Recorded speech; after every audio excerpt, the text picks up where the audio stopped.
We're very honored to receive this award today, and I'm excited to accept it on behalf of my family. And actually, our whole family's here today, and I'd like to recognize my parents, John and Sue Sobrato, if you can stand up, please, just to embarrass you.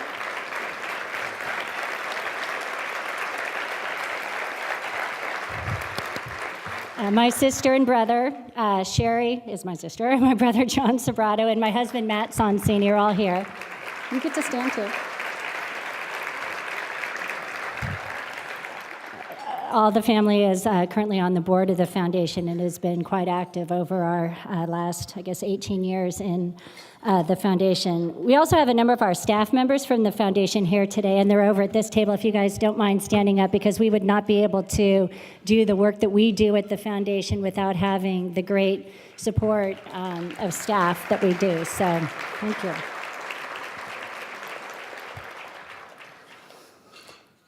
So I have my parents to thank for raising us all with the understanding that to whom much is given, much is expected. I left practicing law almost 20 years ago to create the foundation because far too many in Silicon Valley lack access to opportunity or enjoy the success for which this community is heralded. For many years, our foundation has provided critical support through multi-year general operating grants and rent-free office and conference space.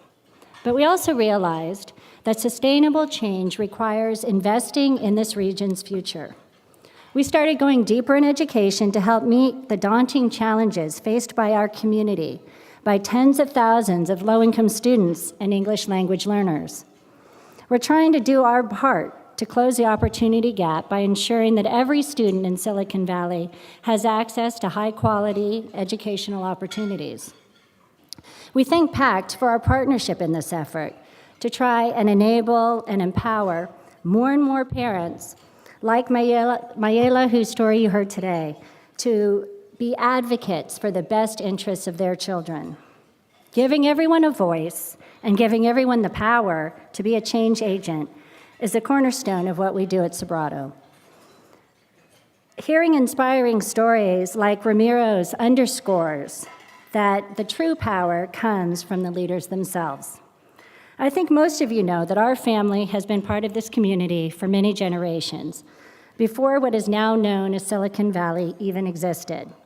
For over 50 years, we've personally benefited from the growth and prosperity of the Valley, but we've also seen during the same period that the disparity between the haves and the have-nots has gotten deeper and deeper. We in this room recognize this, but there is a real branding problem because the rest of the world, and even many that are living right here, believe that Silicon Valley is Shangri-La, poverty and need-free, but the perception does a huge disservice to the deep need that exists in the shadows.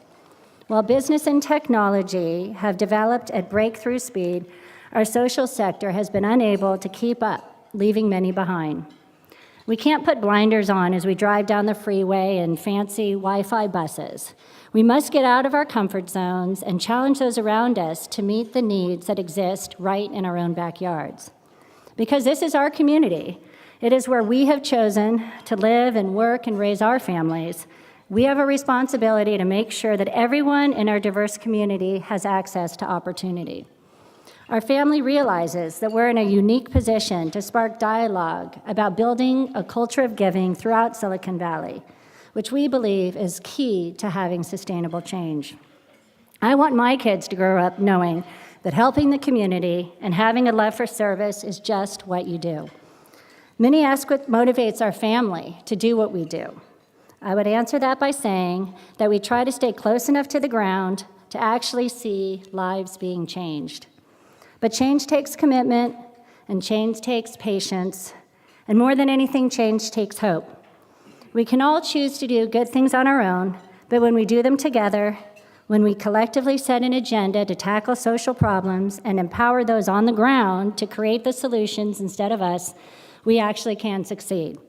The challenges are significant, and our call to action is great. I'd like to end by sharing an excerpt of a poem that has always spoken to my heart about this urgency and call to action.